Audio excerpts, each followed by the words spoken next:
Glória a Deus. Boa noite, minhas irmãs, meus irmãos. Sejam todos muito bem-vindos. Aos novos que estão se chegando, a este ministério, as boas-vindas. Shalom a todos. É uma honra muito grande poder estar aqui com todos os irmãos, compartilhando um pouquinho da palavra, esse dia especial que é a ceia. Tivemos a nossa ceia durante a semana, e foi, para mim, pelo menos, foi tremendo. E eu acredito que hoje não vai ser diferente, né?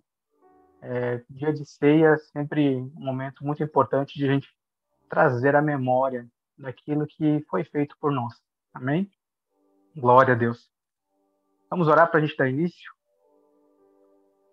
Pai, em nome do Senhor Jesus, nós queremos te agradecer por este tempo precioso, por esse dia memorável em que nós traremos à memória, mais uma vez, aquilo que Jesus fez por nós. E queremos te agradecer. Estamos aqui com o nosso coração grato, porque em todo tempo o Senhor tem falado conosco. De alguma forma, o Senhor tem se manifestado às nossas vidas, Pai. Nós te agradecemos em nome do Senhor Jesus. Eu te peço, Pai, que esta reunião encontre de um modo seguro, de um modo preciso, o coração de cada irmão e que essa palavra venha gerar o fruto determinado ao seu tempo. Amém? Glória a Deus.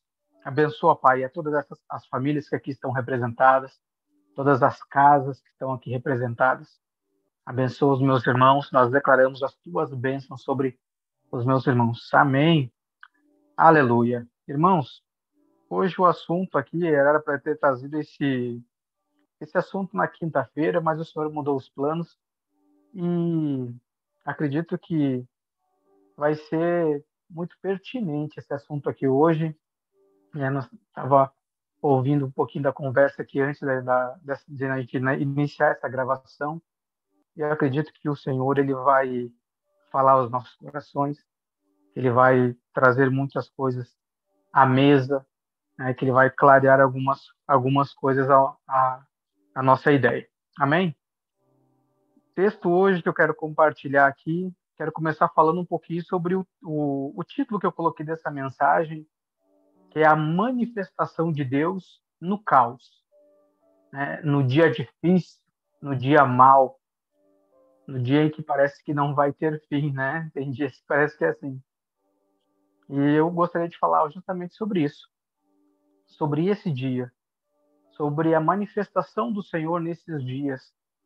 Porque por mais que às vezes o Senhor possa parecer estar em silêncio nesses dias maus, se nós tivermos a sensibilidade, nós vamos conseguir identificar que o Senhor ele se manifesta em todo o tempo, tanto no dia bom quanto no dia mau.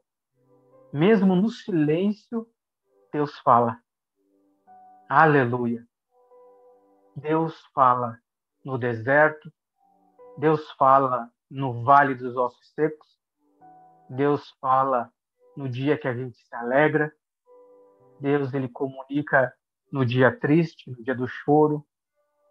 Tudo Deus fala de alguma forma. E hoje eu quero conversar um pouquinho com os irmãos para que a gente esteja alinhado com o Senhor, para que a gente identifique isso. E como que é essa manifestação, como que a gente pode identificar o Senhor nesses dias maus? Como que nós podemos sentir essa presença? Mas às vezes eu não sinto a presença. Amém. Não tem problema nenhum. Tem momentos que você vai sentir, mas tem momentos que você não precisa sentir, você só tem que saber. Assim como nós somos a imagem e semelhança do Senhor, Deus ele se manifesta de várias maneiras. Ele não se manifesta só de uma maneira. Então, se ele não se manifesta só de uma maneira, nós também não precisamos saber ter a presença dele só de uma maneira. Não é mesmo? Eu não vou dizer que Deus está comigo só quando eu sinto. Eu vou dizer que Deus está comigo em todo o tempo.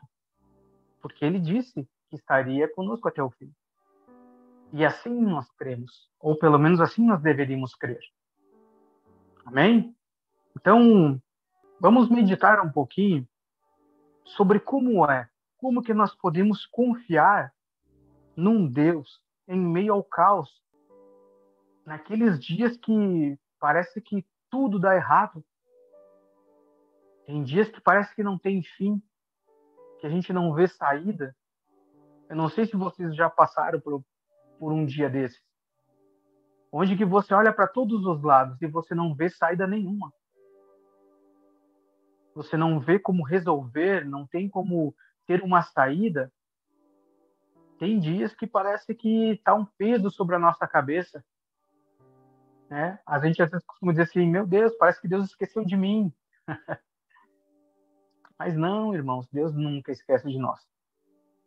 Mas é como nós vamos nos portar nesses dias, entendendo também que a manifestação do Senhor não é em todo o tempo. O próprio Espírito do Senhor, ele habita em nós. Amém? Todos creem nisso? Eu creio que o Espírito do Senhor habita em nós. Mas é diferente o Espírito do Senhor habitar em nós e o Espírito do Senhor se manifestar através de nós ou em nós. É diferente. Quando ele se manifesta, você é nítido, é perceptível. Você fala algo diferente, você crê diferente. Agora, quando você não sente assim, quando você não fala dessa maneira, não quer dizer que o Senhor não está aqui. Ele está aqui em todo o tempo. Mas às vezes ele está quietinho, vendo qual é a nossa reação, qual é a nossa posição diante de um dia mau, diante de um gigante, diante de um vale de ossos secos. Como que nós nos posicionamos? Será que nós realmente cremos que o Senhor está conosco? Então isso é para a gente refletir. Nem sempre o Senhor vai se manifestar, mas não é porque ele não se manifestou que a gente não vai crer que ele está lá conosco. Sim, ele está em todo o tempo e ele está nos guardando. E irmãos, no mais íntimo, reflita comigo. Se você pensar no seu interior, você muito bem sabe que o Senhor sempre está conosco. Porque antes de nos convertermos, quando estávamos no mundo, vivendo da forma do mundo, a gente nem imagina os livramentos que a gente recebeu. Mas hoje a gente tem ciência, quando a gente volta à nossa mente, quando nós vivíamos lá no mundo, a gente vê claro os livramentos que o Senhor nos deu. Porém, lá a gente não fazia distinção de quando era a manifestação do Senhor e quando não era. Então, o Senhor, ele sempre está conosco. Amém? Glória a Deus. Eu quero ler um texto aqui com vocês, que está lá no livro de Ruth. Enquanto vocês abrem aí, Ruth 1, quero falar um pouquinho também sobre a questão do tempo do Senhor. Porque, às vezes, a gente passa por momentos tão difíceis, irmãos, que parece que não vai ter fim. Às vezes se passa um ano, se passa 2 anos, se passam 3 anos, e a gente começa a fazer como diz na Bíblia, os ímpios. Onde está o teu Deus? A gente começa a falar isso para a gente mesmo. Onde que está Deus? Já faz tanto tempo que eu estou nessa situação. Só que, irmãos, a Bíblia, ela nos deixou aqui como exemplo várias passagens, vários testemunhos de irmãos que passaram por tempestades, por tempos difíceis e que não se resolveram da noite para o dia. Muitos irmãos nossos aqui na Bíblia levaram anos para ter as suas questões resolvidas. E aí a gente também tem que se fazer essa pergunta: por que conosco seria diferente? Por que quando eu estou numa prova, né, como a gente costuma dizer, mas quando eu estou num período difícil, com algumas questões difíceis, por que eu quero que isso se resolva da noite para o dia? Se até mesmo a minha transformação não ocorre da noite para o dia.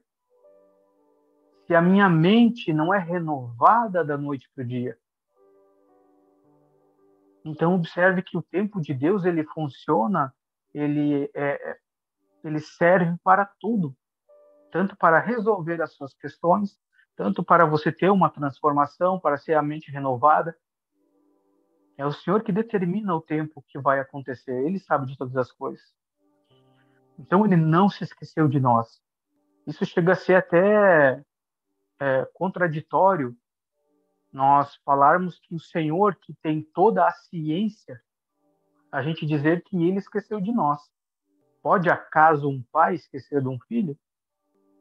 Deus esqueceu seus filhos? Não. Até porque todo esse plano que estamos vivendo, enviar Cristo para a Terra, tudo faz parte do plano dele. Então, entendam que ele está com os olhares dele sempre voltado para nós. Nós somos o foco dele. Então, ele nunca esqueceu de nós. Amém? Vamos ler então o texto. Eu quero compartilhar aqui. Tem inúmeros exemplos aqui nas Escrituras, mas eu peguei esse em especial. Eu acho muito bonita essa passagem, esse livro de Ruth. E até para a gente ver as dificuldades em que tanto Ruth quanto Noemi, que era sua sogra, passaram, e falando também sobre o tempo, que a gente acha que às vezes as coisas vão se resolver rápido, mas não é bem assim, como a gente vê nas Escrituras. Então vamos ler ali a partir do versículo 3, que ele vai dizer assim: E Elimeleque, marido de Noemi, faleceu, e ela foi deixada com os seus 2 filhos, e eles tomaram para si esposas das mulheres de Moabe. O nome de uma era Orfa e o nome da outra Ruth. E eles habitaram ali por cerca de 10 anos. E Molom e Quilom também faleceram, e a mulher foi deixada sem os seus 2 filhos e marido. Então, esses últimos 2 aqui que faleceram eram os 2 filhos dela. Então, observe que situação difícil. A gente às vezes lê aqui corrido, mas a gente deveria ler e entrar na história, entrar na mensagem, nos colocarmos no lugar dessa mulher, da Noemi, onde ela primeiro perde o seu marido e depois ela perde os seus dois filhos. Olha o quão terrível foi para essa mulher ter essa perda na sua família. Quão terrível foi. Então imagine-se nós passar por algo parecido. Eu tenho certeza que nós estaríamos destruídos por dentro. Isso nos abateria de uma forma tão grande, que eu tenho certeza que muitos ficariam sem forças para avançar. E como nós olharmos para essa situação e dizer assim, será que Deus esqueceu dela? O que aconteceu? O que ela fez? O que ela fez para que o seu esposo e os seus 2 filhos fossem tomados, fossem levados? Como resolver, como tratar essa questão? E observem que nesse texto aqui, não foi pouco tempo que ela ficou ali. As escrituras dizem que foram 10 anos que ela ficou sem o esposo. 10 anos. Olha o versículo 4 aqui que ele diz, na parte B. O nome de uma era Orfa, das 2 noras, né? Orfa, e o nome de outra era Ruth. E eles habitaram ali por cerca de 10 anos. E Molom e Quilom também faleceram. Ou seja, ela perdeu o seu esposo, e enquanto eles habitaram ali, depois de 10 anos, faleceu os filhos. Então, ou seja, só sem o marido ela ficou 10 anos. Olha quanto tempo para poder tratar esse coração, para renovar as forças dela. E ainda não bastasse isso, ainda perdeu os 2 filhos. Talvez hoje a gente não consiga compreender essa situação dela, mas naquela época a mulher ela tinha todo o seu sustento, tanto no homem, quando ela perdia o marido, eram os filhos que tomavam essa posição e sustentavam elas, que trariam uma nova geração. E ela perdeu tudo. Olha que situação difícil. E aí eu quero avançar com vocês, já um pouquinho lá para o final, aonde tudo isso foi resolvido. Mas olha, só nesses primeiros versículos que nós lemos, a gente já vê um período de 10 anos onde começou um problema, uma situação difícil na vida de Noemi. Só nesses primeiros versículos.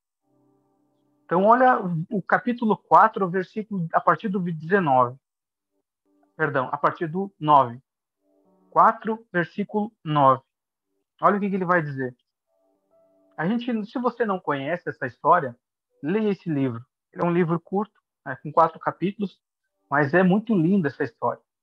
Então, aqui ela precisou sair de onde ela morava, teve que voltar para sua terra. Só uma das noras seguiram ela, que foi Ruth. Voltaram para sua terra, até que Ruth encontrou seu futuro marido. E olha o que aconteceu aqui. Versículo 9 vai dizer assim: E Boaz disse aos anciãos e para todo o povo: Deste dia vós sois testemunhas que comprei tudo o que era de Elimeleque, ou seja, do marido de Noemi, que tinha falecido já há anos atrás. E tudo o que era de Quilion e Molon, dos filhos, da mão de Noemi. Além disso, comprei para ser minha esposa, Ruth, a Moabita, a esposa de Molon, para levantar o nome do falecido sobre a sua herança, para que o nome do falecido não seja, contudo, dentre os seus irmãos, cortado dentro dos seus irmãos. E do portão deste lugar, neste dia vos sou testemunha. 11. E todo o povo que estava no portão e os anciãos disseram: Nós somos testemunhas. O Senhor faça da mulher que veio à tua casa como Raquel e Lia. As duas edificaram a casa de Israel. E age tu com dignidade em Efrata. E sê afamado em Belém. E permite que a tua casa seja como a casa de Pérez, ao qual Tamar deu à luz a Judá, da semente que o Senhor te dará desta moça. Assim Boaz tomou Ruth, e ela tornou-se sua esposa. E quando ele a possuiu, o Senhor lhe deu concepção, e ela deu à luz a um filho. E olha o versículo 14. Depois de anos, olha o que o versículo 14 diz. E as mulheres disseram a Noemi: Bendito seja o Senhor, que hoje não te deixou sem um parente, que o seu nome seja afamado em Israel.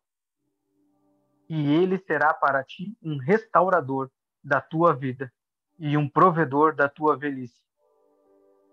Pois a tua nora, que te ama, que é melhor para ti do que 7 filhos, o concebeu.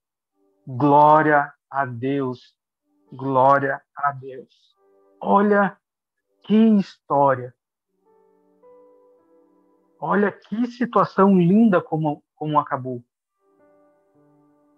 Mas agora eu pergunto, irmãos, isso para ela ter esse novo ânimo na sua vida, de ver a continuidade da sua família, se resolveu da noite para o dia? Não. Foram anos, até que o Senhor restaurasse novamente a alegria, a esperança de ter a continuidade da sua família. E não é diferente conosco, irmãos. Tem coisas que o Senhor ele consegue restaurar em nós e para nós, que é rápido. São coisas que o Senhor ele resolve rápido. Mas tem coisas que não. Tem coisas que vão levar anos. Tem situações em que nós vamos precisar, assim como Noemi, sair de onde nós estamos e ir para outro lugar. São outras pessoas que vão entrar na nossa vida. São outras situações que vão ocorrer. Até que chegue no final, e aí pessoas vão testemunhar. Bendito é o Senhor na sua vida. E não sei se vocês perceberam, mas as pessoas que estavam de testemunha aqui profetizaram bênçãos sobre a vida deles. E isso eu achei grandioso, porque quanto tempo eles ficaram esperando por isso, por ter um renovo do Senhor, né? Essa passagem aqui nos mostra que o Senhor não esqueceu de Noemi, não esqueceu de Ruth, e ele restabeleceu ao seu tempo. E eu quero trazer aqui também à lembrança outras passagens que ocorreram da mesma forma, a qual os irmãos passaram por grandes lutas, grandes batalhas, grandes dificuldades na sua vida, mas ao seu tempo o Senhor o restituiu a alegria, o Senhor firmou o seu propósito, o Senhor se manifestou ao seu tempo, porque é da forma dele, no tempo dele, e não como nós queremos. Quero citar aqui um outro exemplo. José. Será que José passou dificuldade na sua vida? Como que foi a vida de José? A Bíblia diz que Israel, né, Jacó, ele amava muito José, mais até do que os outros irmãos. E aí a gente consegue ver os dois lados, porque imagine, olha o que passou Jacó por ficar tantos anos longe do seu filho, e olha o que passou José por ficar tantos anos longe de seu pai. Mas hoje, lendo as Escrituras, a gente lê assim, porque José, claro, a gente lendo as Escrituras, a gente consegue ver o propósito do Senhor. Mas não é assim, às vezes, na nossa vida. Porque a gente não está vendo lá na frente o que o Senhor vai fazer. Mas olhe para trás, o que o Senhor já fez na sua vida? Consegue ver a mão do Senhor sobre a sua vida? Eu consigo. Caso ao contrário, se não fosse a mão do Senhor sobre a minha vida, hoje eu não estaria aqui.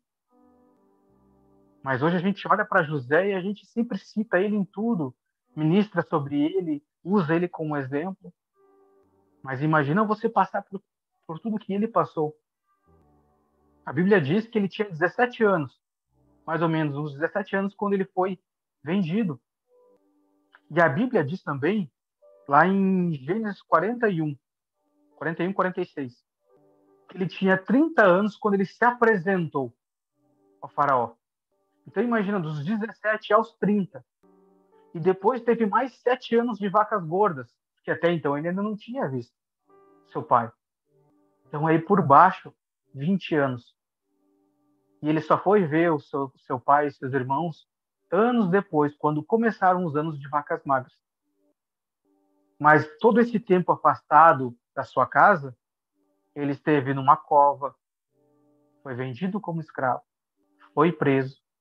Só preso, ele ficou um pouco mais, pelos relatos aqui, um pouco mais de 2 anos.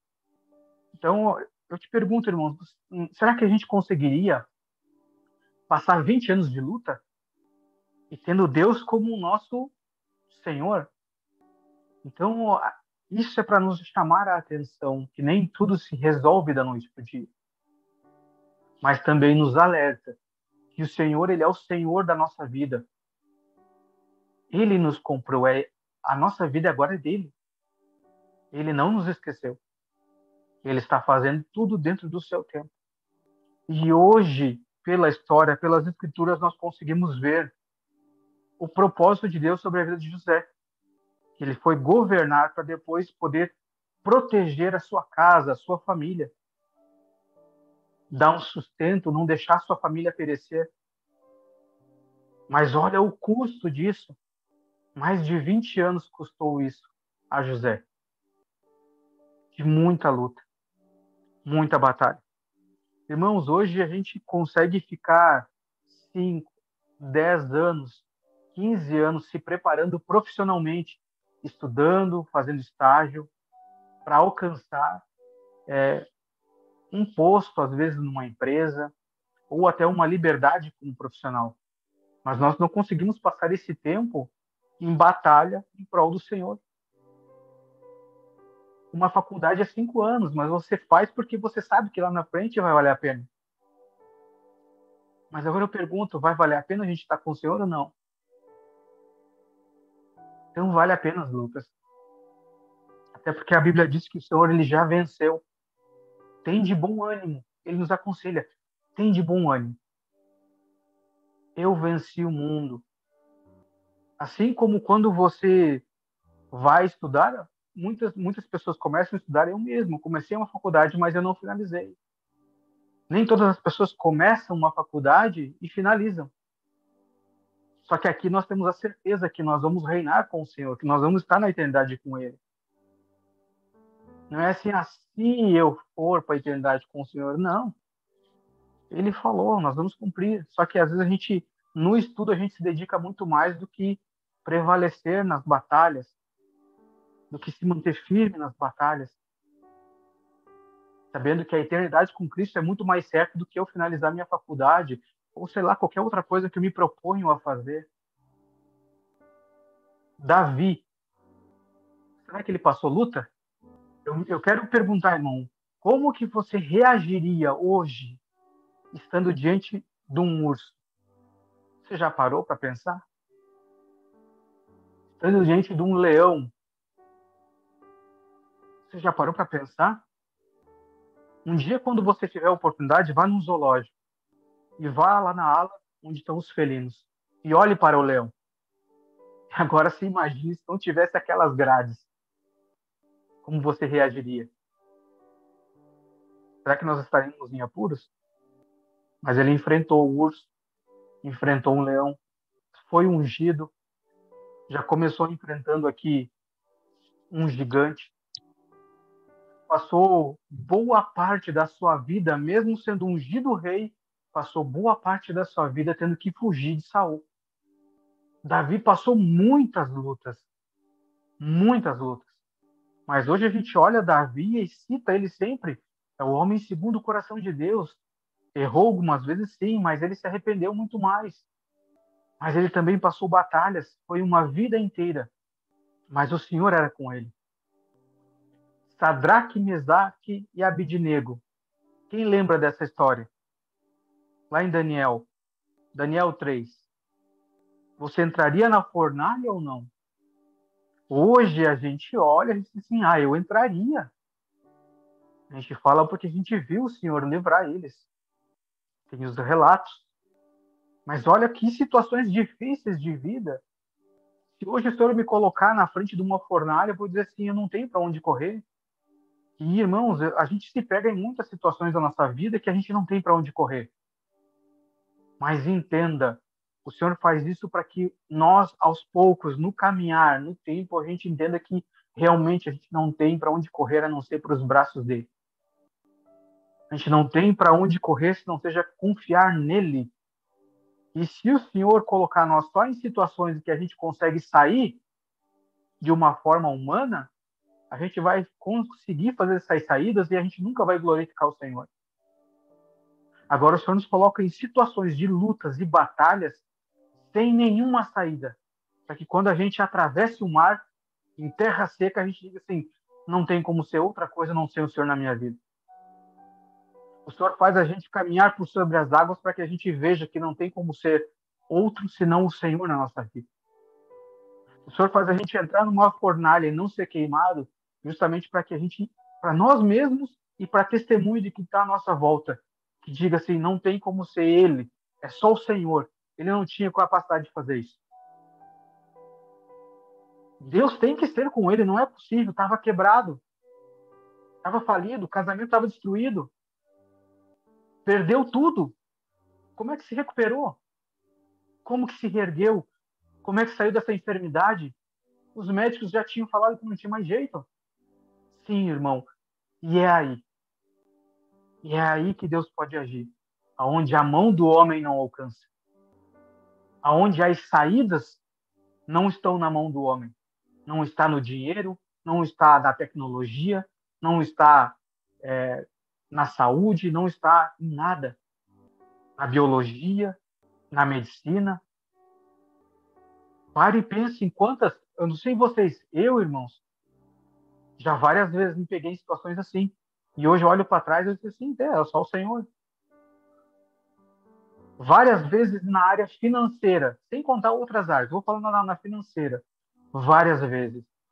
Eu olhar assim, não tem o que fazer, acabou. Não tem mais o que eu fazer. Não tem recurso para isso, ou o Senhor vai trazer a provisão, ou acabou. Estamos falidos. E aí hoje eu olho e estamos aqui ainda de pé. Ainda estamos aqui. Como? Não sei. Humanamente eu não sei. Agora, espiritualmente, eu sei. E é assim, irmão. Só assim a gente consegue reconhecer que é Ele nas nossas vidas. Mas como que eu posso reconhecer Deus nesses momentos difíceis? Porque, irmãos, nós temos que ter uma frieza, não digo uma frieza de coração, mas nós temos que estar muito centrados, uma calmaria nós temos que estar, para quando a coisa está pegando fogo, a gente estar calmos e reconhecer que é o Senhor. Caso ao contrário, a gente vai começar a afundar e fazer que nem Pedro, Senhor, me socorre. E às vezes a gente nem consegue olhar para o Senhor, a gente só vai se apavorar e vai se afogar. Mas como que eu posso, na tempestade, confiar no Senhor? Como que na hora de grande tribulação eu consigo confiar no Senhor? Eu preciso ter uma vivência com Ele primeiro. Lembra quando, não sei se vocês já fizeram isso com os filhos, né? Mas quando o pai pega o filho e joga para cima, e aí pega de volta. Pega o filho, joga para cima e pega de volta. A primeira vez que tu faz aquilo, o filho fica apavorado, ele se treme, porque ele nunca viveu aquilo. Mas conforme você vai fazendo, o filho passa de estar apavorado para sorrir, porque ele entende que o pai está brincando, e ele pode estar seguro nas mãos do pai.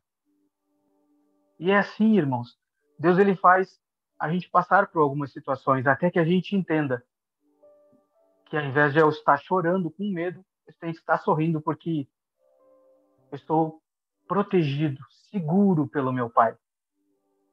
Eu estou criando laços, relacionamento com ele. E nele eu posso confiar. E ele vai fazendo. Claro, na medida com que cada um vá suportando, mas ele vai te fazendo passar por essas provas que a gente costuma dizer. E a gente tem que entender uma coisa: nós precisamos compreender isso. Quando você estuda, você só faz a prova porque você quer ser aprovado. E a gente às vezes diz assim, irmão, estou passando por uma prova, glória a Deus, louvado seja o nome do Senhor, porque a intenção do Pai é te aprovar. Glória a Deus por isso. Mas observe que Deus, ele é Deus. Deus, ele fez todas as coisas. E como eu vinha falando, como é que eu posso confiar no meu Pai? Nos relacionando com ele, pouco a pouco, sem temer, avançando, lembrando que quando a gente olha e não tiver mais saída, a gente confia nele. Mas uma das coisas que faz a gente ter um olhar especial e identificar a manifestação de Deus no caos, que é o tema dessa mensagem, é nós começar a reconhecer Deus naquilo que nós chamamos de pequenas coisas. Mas se nós tivermos uma atenção, nada do que Deus fez é pequeno. Nós falamos que são nas pequenas coisas. Nada que vem do Senhor é pequeno. Observe, eu agora estou falando. Para nós é algo normal. Porque eu faço assim, eu falo. Parece simples. Agora, a pergunta é importante de falar para alguém que é mudo. A pessoa muda. Pergunte para essa pessoa se ela gostaria de falar. E a gente acha que isso é tão normal. Agora, por exemplo, você só está assistindo porque está respirando. E a gente acha tão normal respirar. Mas vá num hospital, numa UTI, e veja uma pessoa que está sendo mantida por máquinas, que só respira com a ajuda de aparelhos. E observe aquela pessoa, se respirar é importante para ela ou não. Agora você está aqui me vendo. E eu também estou vendo você. Pergunte para uma pessoa que é deficiente visual se ela gostaria de enxergar. Irmão, se você agora, brincando, se você estiver apurado, você vai no banheiro agora, vai fazer suas necessidades. Mas pergunte para uma pessoa que está paralisada, que depende de uma outra pessoa até mesmo para fazer as suas necessidades. E tudo isso a gente faz dia após dia. A gente caminha para lá e para cá, se levanta, a gente fala, gesticula, Se a gente está com fome, a gente vai se alimentar, a gente consegue enxergar, a gente consegue ouvir, conseguimos respirar, o fôlego de vida ainda está em nossos pulmões, e a gente acha que isso são pequenas coisas. Quem sustenta essas pequenas coisas que nós falamos, que de pequeno não tem nada?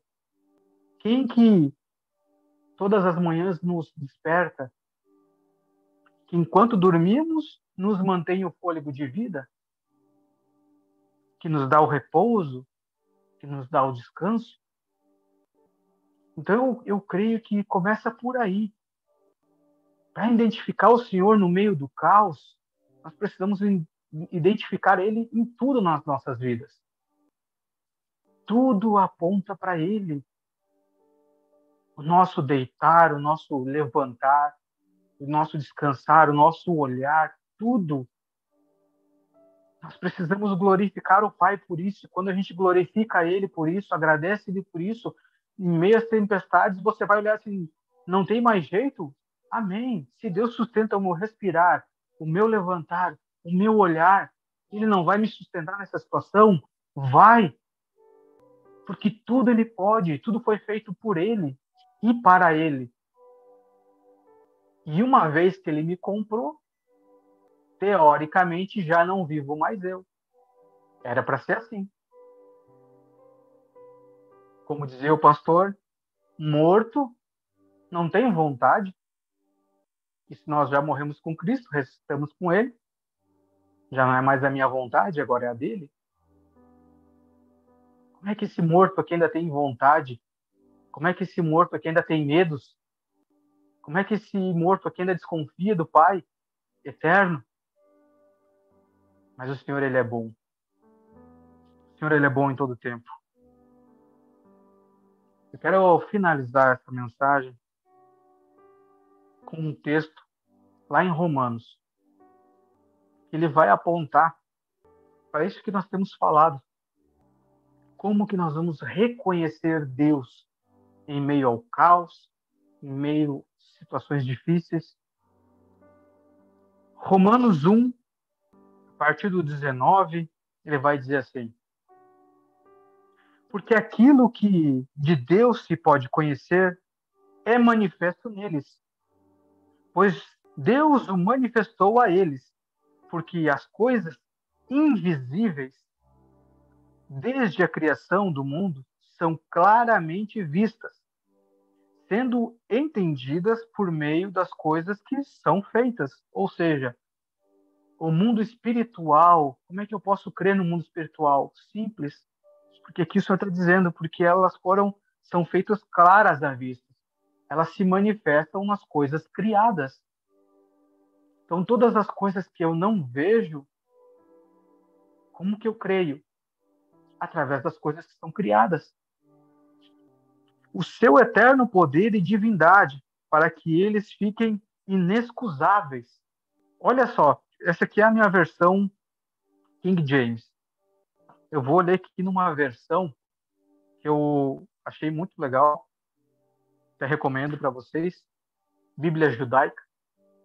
Olha o que ela diz aqui, eu até achei um pouquinho mais claro aqui nessa versão. Ela vai dizer assim, versículo 19: pois o que se pode conhecer a respeito de Deus lhe é claro, porque Deus assim o fez. Desde a criação do universo, suas qualidades invisíveis, seu poder eterno e sua natureza divina são claramente vistas, pois elas podem ser entendidas mediante as coisas que ele criou. Portanto, eles não têm desculpa. O que o Senhor está dizendo aqui? Ninguém tem desculpa em dizer assim que não conhece a Deus, que não vê Deus, porque tudo que se pode conhecer de Deus, você vê nas coisas criadas. Tudo. A natureza, os animais, tudo é uma manifestação de Deus. Então, para onde você olhar, tem uma manifestação de Deus. Olha aí para o irmão que está do seu lado, ou para o irmão na tela aí do seu lado. É manifestação de Deus. Foi Deus que criou. E aí, como que eu vou dizer que as coisas do Senhor são simples? Como que o Senhor não se manifesta se todo dia eu acordo e vejo gente? Se eu vejo gente, eu vejo a manifestação de Deus. Se eu vejo gente respirando, andando, enxergando, é a manifestação de Deus. É o sustento de Deus sobre aquela pessoa. Então, quando eu estiver em meio ao caos, lembrem, olhem ao seu redor, que tudo que está criado ao seu redor é um cenário manifesto pelo Senhor. Tudo. E a sua vida, naquele momento, é só um processo. Para quando você atravessar do outro lado, as pessoas consigam enxergar o que você vê. Elas vão dizer, como é que você passou tão calmamente por essa tempestade? Aí você sorri. Meu pai. Meu pai me protegeu. Meu pai me sustenta. É Deus. Nem todos vão entender, mas você vai conseguir glorificar o Pai através de um questionamento de alguém que ainda não conhece o Pai. E ele, como diz as Escrituras, vai ser glorificado através da tua vida. E cada vez mais o Pai vai se alegrar com você. Cada vez mais o Pai vai conseguir te usar, porque agora você é um filho maduro. Você identifica o Senhor em tudo. Não é nas pequenas coisas, porque com o Senhor não tem pequenas coisas. Você identifica Ele em tudo. Então, esse texto, os textos de hoje, é para que a gente compreenda, independente da situação que estamos vivendo, estamos passando, nada, nada foge ao controle do Senhor. A gente está passando por uma tribulação, a gente costuma dizer assim, não, mas Deus está no controle. Irmão, se você precisou falar isso, é porque ele não está bem assim no seu controle. Você não tem isso certo no seu coração. Você não precisa falar, você demonstra. As pessoas vão ver sem você falar que Deus tem o controle da sua vida. Que não bate você estar agitado e dizer assim, não, mas Deus está no controle. Calma, irmão. As pessoas estão vendo a tribulação na sua vida, mas vão ver você passar calmamente, confiando no Senhor. E elas vão começar a se espelhar em você, até que você leve esse irmão a conhecer o Pai. E o Pai vai receber esse irmão com grande amor e carinho. E vai começar o processo na vida dessa pessoa também, em começar a pegar essa pessoa e jogar para cima. E aí, às vezes, a pessoa vai dizer assim, meu Deus, parece que agora que eu aceitei Jesus, como se a gente aceitasse ele, né? Agora que eu aceitei Jesus, parece que as coisas ficaram pior. Calma, irmão. O Pai está começando a brincar com você. Confia nele. Confia nele. Por quê? Porque agora nós temos experiência. Ou vocês acham que Moisés e Elias vieram fazer o quê no Getsemane ali com Jesus? Vieram fortalecer, assim como nós, quando passamos por essas experiências com o Senhor, a gente fortalece os irmãos. Então, vamos ver o Senhor em tudo, irmãos. Em tudo. Em tudo. Porque Ele nos sustenta. E hoje nós estamos vendo Ele no quê? Na ceia. Que Ele nos permitiu participar, ser participantes. Que Ele nos permitiu trazer à memória, reconhecer o que Jesus fez. Louvado seja o nome do Senhor. Se você tiver o seu pão preparado, o seu suco de uva preparado, eu quero orar com você, para que hoje a gente traga à memória do que o Senhor fez por nós, através dessa morte e ressurreição, dessa morte terrível de cruz.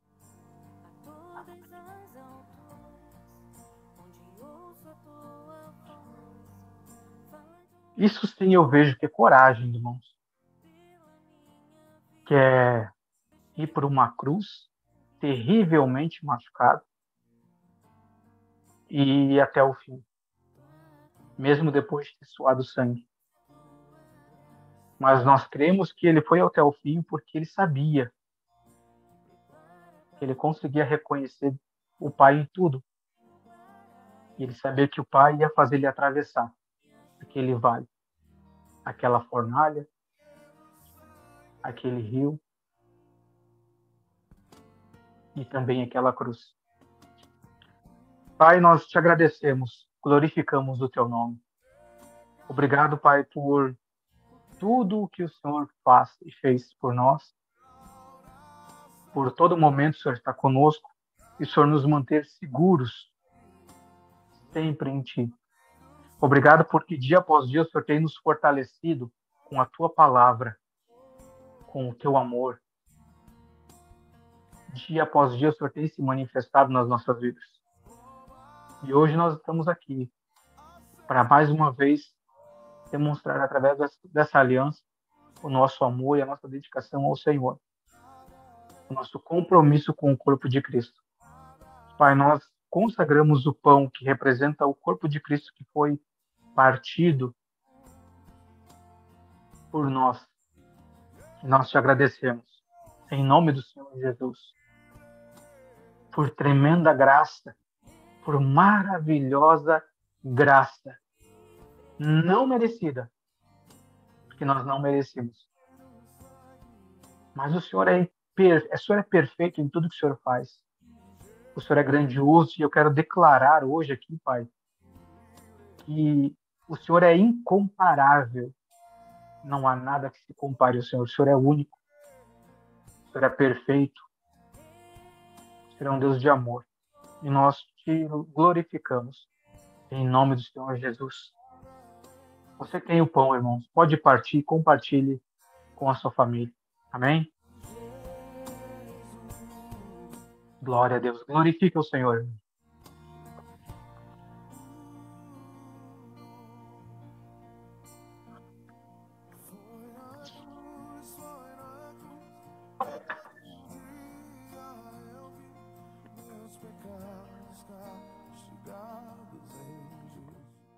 Glória a Deus. Da mesma forma que nós fizemos com o pão, nós apresentamos ao Senhor o suco da videira, que representa o sangue de Cristo derramado por nós naquela cruz. E não só na cruz, que foi derramado desde quando ele começou a ser castigado. Nós queremos apresentar ao Senhor. Nós consagramos o suco. Te agradecemos, Pai, porque esse sangue cobre as nossas vidas. Foi o nosso resgate. Não temos como expressar a nossa gratidão, nosso amor, mas reconhecemos o feito do Filho unigênito, Pai.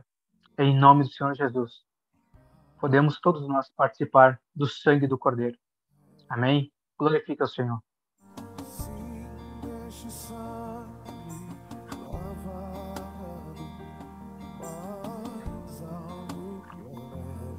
Glória a Deus. Glória a Deus.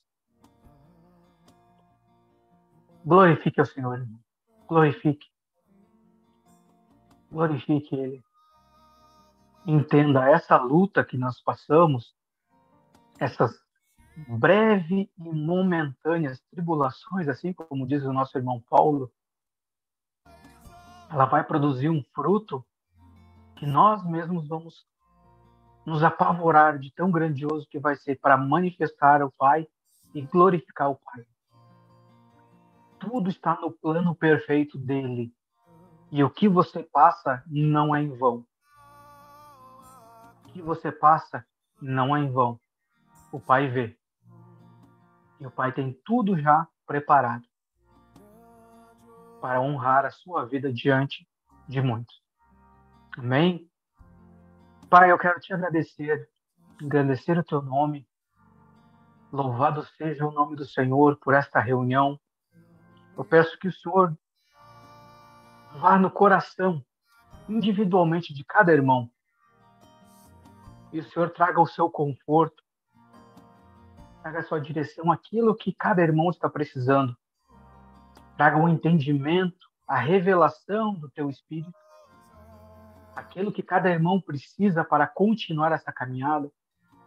Se o irmão precisar de um ânimo, Pai, eu te peço pela tua misericórdia. O Senhor é Deus misericordioso, o Senhor é bondoso. O Senhor é um Deus atento em cada detalhe.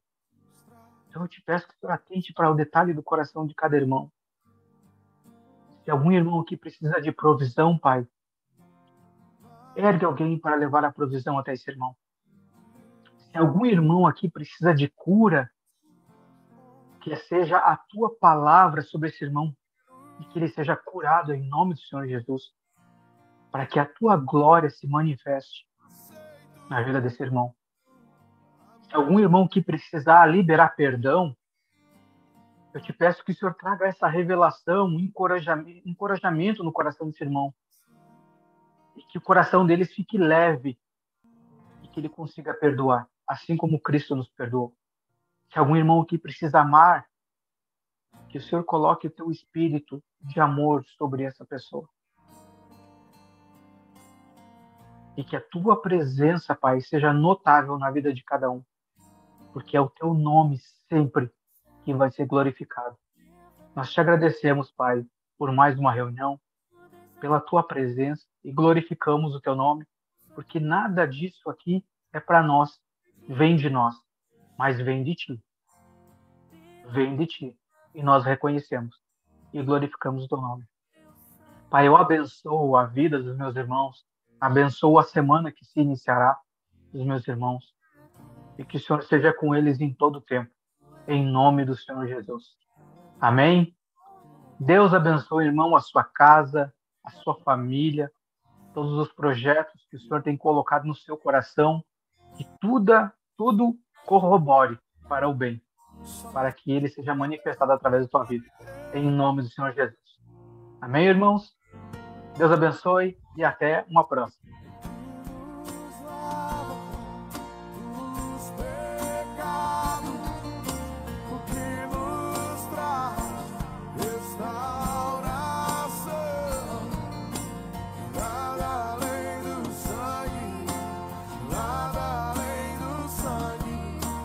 Beijo.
Pecados castigados em Jesus.